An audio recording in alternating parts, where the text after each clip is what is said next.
Assalamualaikum warahmatullahi wabarakatuh. Alhamdulillahirabbil alamin. Wassalatu wassalamu ala asyrafil anbiya'i wal mursalin wa ala alihi wa sahbihi ajmain. Bapak dan Ibu yang saya hormati, dalam kesempatan ini yang akan kita bahas adalah hukukul jar, hak-hak tetangga. Rasulullah SAW pernah menyampaikan dari Aisyah radhiyallahu anha anin Nabi sallallahu alaihi wasallam qol mazala Jibril yusini bil jar hatta dzanantu annahu sayuwarithuni.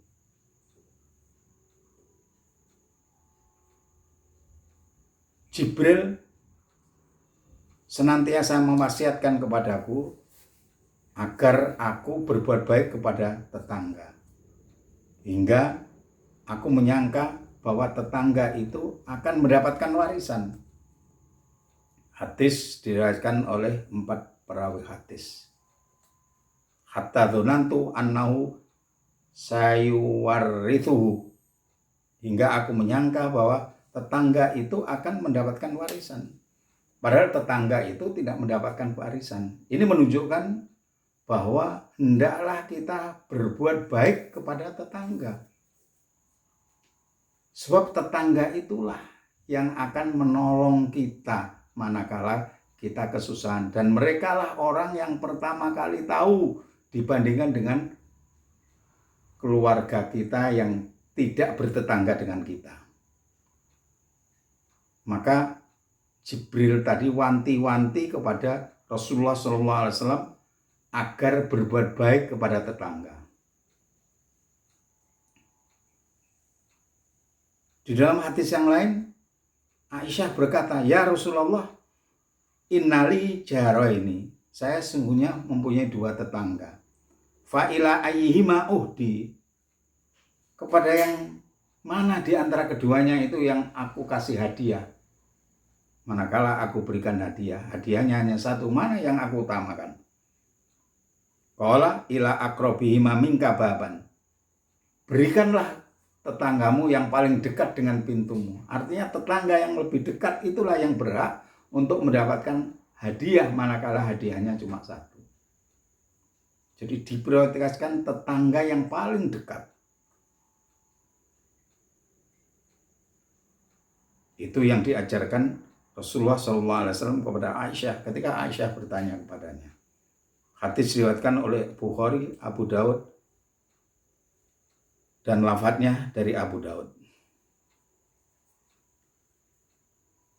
Di dalam hadis yang lain, innali jaraini bi'ihima abda'u qol bi'adnahuma baban. Sesungguhnya saya, kata Aisyah, mempunyai 2 tetangga. Mana yang mulai aku berikan hadiah? Mana di antara keduanya? Beliau mengatakan yang paling dekat denganmu. Rumahnya yang paling dekat denganmu. Di dalam hadis yang lain dari Abi Syuraih radhiyallahu anhu, anna Nabiya sallallahu alaihi wasallam qala wallahi la yu'minu, wallahi la yu'minu, wallahi la yu'minu.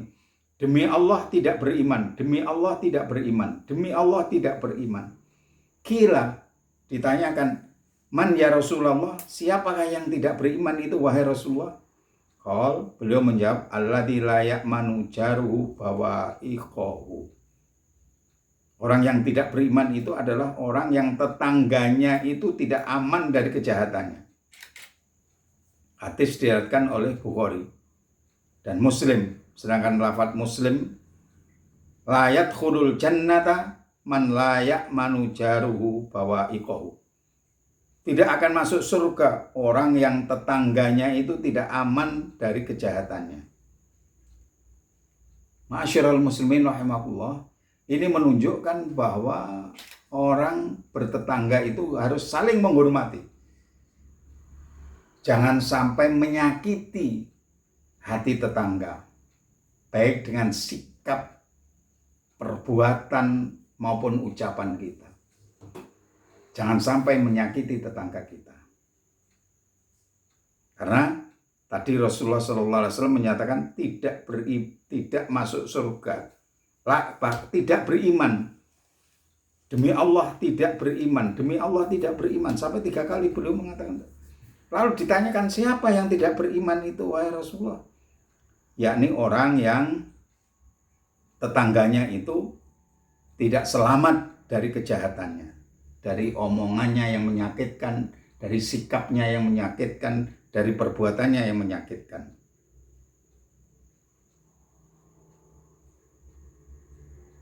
Di dalam syarahnya disebutkan yang dimaksud dengan la yu'minu atau tidak beriman itu ai manistahalla udhiyatal jar,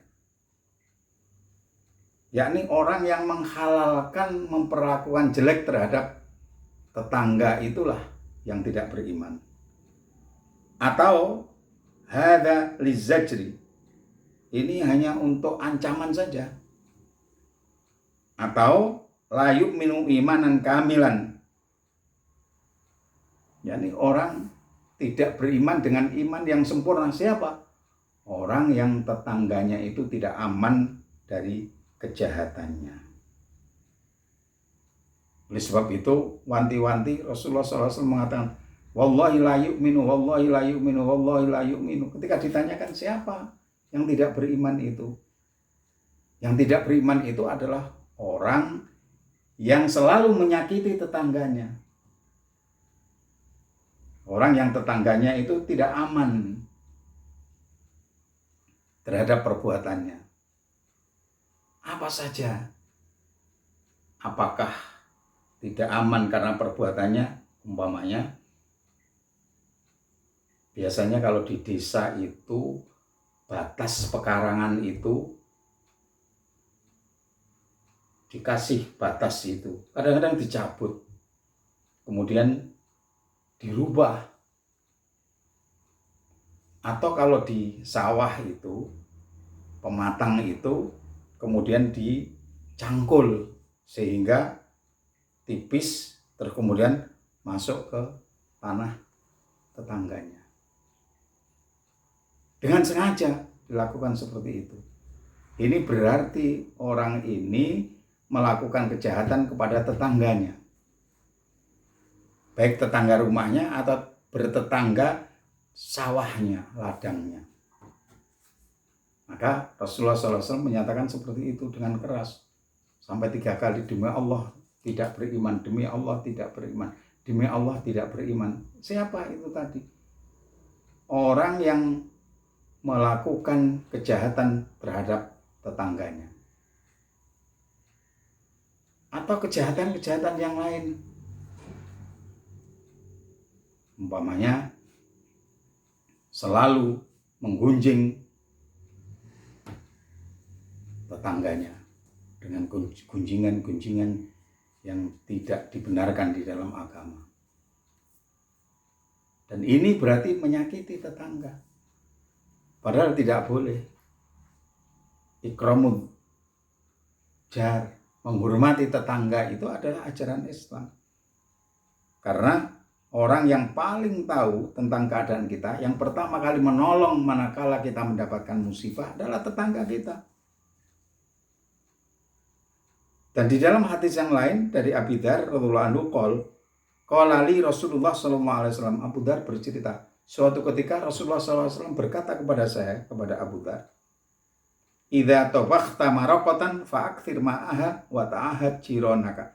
Apabila kamu menyembelih suatu sembelihan, maka perbanyaklah airnya dan bagikan kepada tetangga.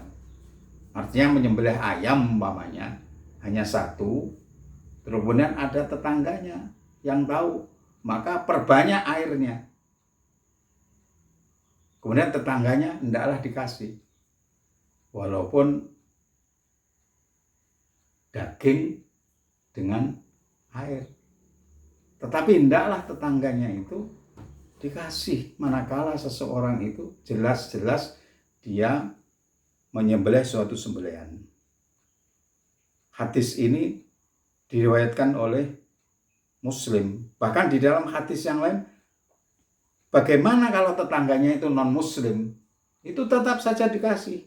Sebagaimana di dalam hadis berikut ini, wa dzubika fi baiti Abdillah bin Amr radhiyallahu anhuma syatun faqala ahtaitum li jari al-yahudi. Di rumahnya Abdullah bin Amr radhiyallahu anhuma disembelih seekor kambing. Benar, setelah disembelih dia mengatakan, apakah tetangga kalian yang Yahudi tadi sudah dikasih? Fa inni sami'tu Rasulullah SAW yaqul, sesungguhnya saya mendengar Rasulullah SAW bersabda, mazala Jibril yusini bil jari hatta dhanantu annahu sayuwarithuhu. Jibril senantiasa berwasiat kepada saya, wanti-wanti kepada saya agar berbuat baik kepada tetangga, hingga aku menyangka tetangga itu mendapatkan warisan, padahal sejatinya tidak mendapatkan warisan. Hadis diriwayatkan oleh Abu Dawud dan At-Tirmidzi. Ma'asyiral muslimin rahimahullah, jadi tetangga kita itu harus diperlakukan dengan baik. Tetangga itu memang ada 3. Jadi tetangga yang punya hak 1, yakni non-muslim, hak bertetangga dengan baik. Yang kedua, punya hak bertetangga dan punya hak ukhuwah Islamiyah, karena tetangga kita muslim. Yang ketiga, tetangga kita itu muslim dan saudara kita, punya hak bertetangga, punya hak ukhuwah Islamiyah, dan punya hak persaudaraan. Saya rasa ini mudah-mudahan Allah Subhanahu wa taala selalu membimbing kita sehingga kita nanti diwafatkan dalam keadaan husnul khatimah.